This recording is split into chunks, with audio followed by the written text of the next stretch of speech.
Du coup, je vais vous présenter les résultats des études qui sont mis en place depuis quelques années maintenant sur la Champigny-Nord des Tempes, donc en partenariat avec le département de l'Essonne, le Biotop et Azimut 230. Donc ça fait quelques années qu'il y a un suivi qui est mis en place pour notamment essayer de voir un petit peu l'utilisation de ces sites-là par les populations de chauves-souris. Donc, tout d'abord, le site, c'est une ancienne champignonnière, hein, donc qui est utilisée depuis un site Natura 2000 et un ENS depuis quelques années et qui accueille en hiver, qui est connu pour accueillir en hiver des populations importantes, plus ou moins importantes de chauves-souris et différentes espèces de chauves-souris en période d'hibernation, dont notamment pour quatre espèces. Le grand murin, le murin de Bechstein, la verbastelle d'Europe et le murin oreille richon. Donc ça, c'est les quatre espèces de la directive Habitat qui sont connues sur le site. En hiver, donc le site est suivi depuis le début des années 90. Et ce qu'on observe, c'est une évolution des différentes espèces.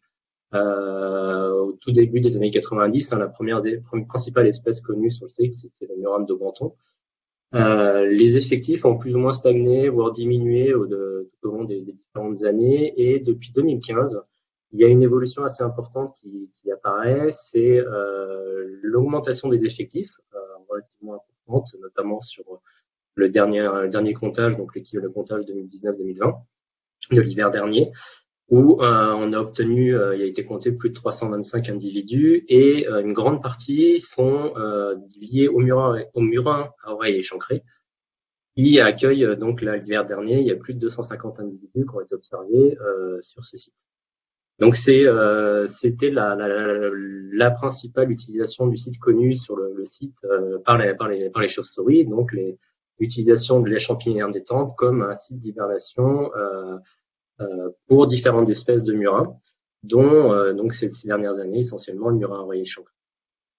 Ce qui s'est posé comme question, donc depuis quelques années, c'est est-ce que le site est aussi utilisé à d'autres périodes de l'année, notamment en période de swarming. Donc le swarming, c'est la période de regroupement à l'automne des chauves-souris, notamment des murins, sur des sites terrains, très souvent, en période donc d'accouplement. L'accouplement des chauves-souris a lieu à l'automne. Donc pour cela, plusieurs études, plusieurs suivis ont été mis en place. Donc entre 2018 et 2020, il y a des suivis acoustiques qui ont été mis en place avec la pose de détecteurs sur plusieurs nuits consécutives et plusieurs campagnes. Donc il y a eu notamment à l'automne, entre la mi-août et la mi-septembre et la début octobre, à chaque fois 3 campagnes de 4 nuits consécutives qui ont été mises en place. Avec 5 à 7 enregistreurs posés, donc des enregistreurs qui ont été posés à la fois dans les milieux avoisinants et au niveau des deux entrées principales de la cavité. Donc la cavité a une entrée principale, donc celle où on rentre pour faire les comptages, mais il y a aussi un puits d'accès à la cavité qui est directement sur le plateau au milieu d'une culture. Et l'autre type de suivi qui a été mis en place, enfin de protocole qui a été mis en place, c'était des captures qui ont été réalisées pour la dernière fois en 2019, avec 2 campagnes de 2 nuits consécutives, donc une début septembre et une autre début octobre. Donc au niveau des suivis acoustiques, je vais vous présenter que les résultats au niveau des 2 points d'écoute qui ont été réalisés au niveau des entrées. Je ne présente pas les points qui ont été réalisés au niveau des milieux environnants, mais ça sera l'objet d'une analyse qui est prévue pour plus tard et puis dans les prochaines années, dans les les suivis acoustiques, donc entre 2018 et 2020, on a pu identifier 13 espèces de chauves-souris. Donc encore, de nouveau, encore les 4 espèces de l'annexe 2 qui sont présentes au niveau acoustique à l'automne. Donc même la barbastelle, bien que peu abondante, elle a été contactée à chaque fois, 1 à 2 fois en 2019 et pareil en 2020. L'utilisation du site montre clairement au niveau quand on analyse les nombres de contacts observés en juillet, notamment si on regarde en 2019 plus précisément, l'activité en juillet observée, puisqu'on a fait en juillet 2019 ni campagne d'écoute, l'activité est nettement plus importante à l'automne, en septembre et en octobre pour les murins. Donc au niveau des deux entrées, on observe beaucoup plus de contacts, donc une activité beaucoup plus importante et bien centrée sur le milieu de nuit. Donc ça, c'est ce qu'on observe avec très peu de contacts en tout début de nuit, mais les individus, notamment les murins, qui arrivent sur site et qui restent l'ensemble de la nuit et puis qui repartent après et qui ne restent pas forcément au niveau de l'activité pendant la journée. Au niveau de l'analyse de ces contacts, au niveau des identifications, donc les principales espèces observées, il y a deux espèces qui sont observées essentiellement au niveau des enregistreurs, et le murin nateraire et le murin échancré. Et on observe, que ce soit notamment en 2019 et en 2020, sur les 2 années, une répartition des contacts différente, avec le murin échancré qui est principalement présent à partir de l'été, la fin mi-août, fin août, qui reste jusqu'en septembre aussi, qui est quand même bien présent en septembre, et le murin nateraire qui est lui plus présent à partir de la mi-septembre et surtout début octobre. On a bien une répartition entre ces deux espèces, elles ne sont pas forcément abondantes, elles ne sont pas présentes toutes les deux en même temps, de manière identique en fait pour le taux d'activité. Et chose qui a été étudiée, enfin qui a été l'autre question qu'on s'est posée avec notamment par rapport à des problèmes de gestion et puis de maintien des ouvertures au niveau des sites, et qu'on a deux entrées. Donc est-ce que les chauves-souris utilisaient les deux entrées de la même façon? Alors là, c'est déjà les chauves-souris utilisent les deux entrées, clairement, que ce soit sur les 2 dernières années d'observation. Par contre, la quantité de contacts observés, elle varie d'une année sur l'autre visiblement. En 2019, on s'est rendu compte que le puits était la zone où on avait le plus d'activité. En 2020, les premiers résultats qu'on vient de permettre d'analyser, montrent plutôt à l'inverse, que l'entrée basse de la cavité, l'entrée principale, a été plus utilisée par les murins cette année.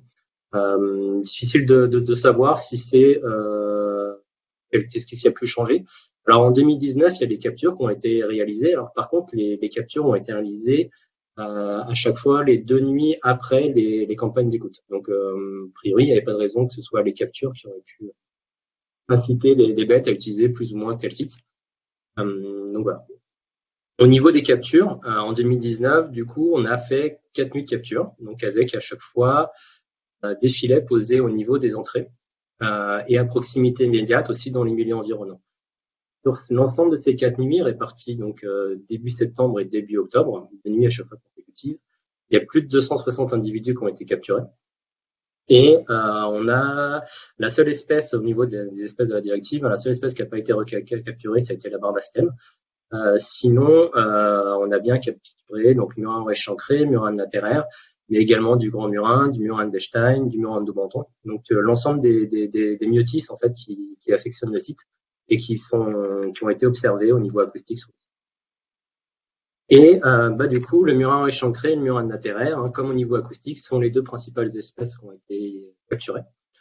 Et on retrouve la même répartition, c'est-à-dire début septembre, majoritairement des murins échancrés, et début octobre, majoritairement des murins nateraires. La répartition mâle-femelle, pareil, là on observe une répartition, ce qui est plutôt souvent observé sur les sites de swarming, donc beaucoup de mâles capturés et un peu moins de femelles, mais des passages toujours de femelles. Et l'état sexuel des individus, donc notamment au niveau des mâles, montre clairement qu'ils sont très actifs, et de nombreuses poursuites qui ont été observées sur le site. Au niveau des entrées de cavité, montrant clairement l'activité de swarming et d'accouplement des murins sur ce secteur, notamment pour le murin échancré et le murin nateraire. Ce qui apparaît donc depuis dans ces quelques années donc sur ce site-là, c'est que donc le site constitue un site d'hibernation pour plusieurs espèces de murins, et que le site est de plus en plus utilisé par les différentes espèces, et qu'il joue un rôle important de plus en plus maintenant pour la cavité en période de swarming, notamment pour le murin échancré et le murin nateraire. Ce sont les deux principales espèces utilisées dans ces sites-là, mais c'est pas les seules. Puisqu'il y a aussi du murin de Bechstein, du grand murin, du murin de Daubenton, et occasionnellement donc de la barbastelle d'Europe, qui fréquente le site à l'automne, qui arrive sur site dès la mi-août et qui reste jusqu'à début octobre au minimum dans le secteur et qui joue visiblement un rôle assez important pour l'ensemble de ces espèces en période de swarming. Le suivi va donc a priori continuer. Il y a plusieurs années encore. Il y avait des perspectives cette année pour des recherches un peu plus approfondies en mettant des systèmes de recherche avec de la capture et éventuellement de la télémétrie pour essayer de suivre les individus, pour essayer de trouver les gîtes, notamment de murins échancrés ou de grands murins sur le secteur sud-essonne. Donc ça, c'est des choses qui seront reportées pour les années prochaines. Et une analyse des points d'écoute qui sont réalisés dans les milieux environnants, sur les corridors de déplacement avec des analyses cartographiques et des niveaux d'activité pour essayer de voir aussi les routes de vol et les corridors de déplacement autour des temples pour aller un peu plus loin et voir les implications des différents aménagements autour par rapport à la connexion, par rapport au site. Donc ça, c'est une première présentation un petit peu de l'ensemble des résultats et de la coopération, du travail qui est réalisé sur ces sites-là entre la Biotop, Azimut et puis le département de l'Essonne.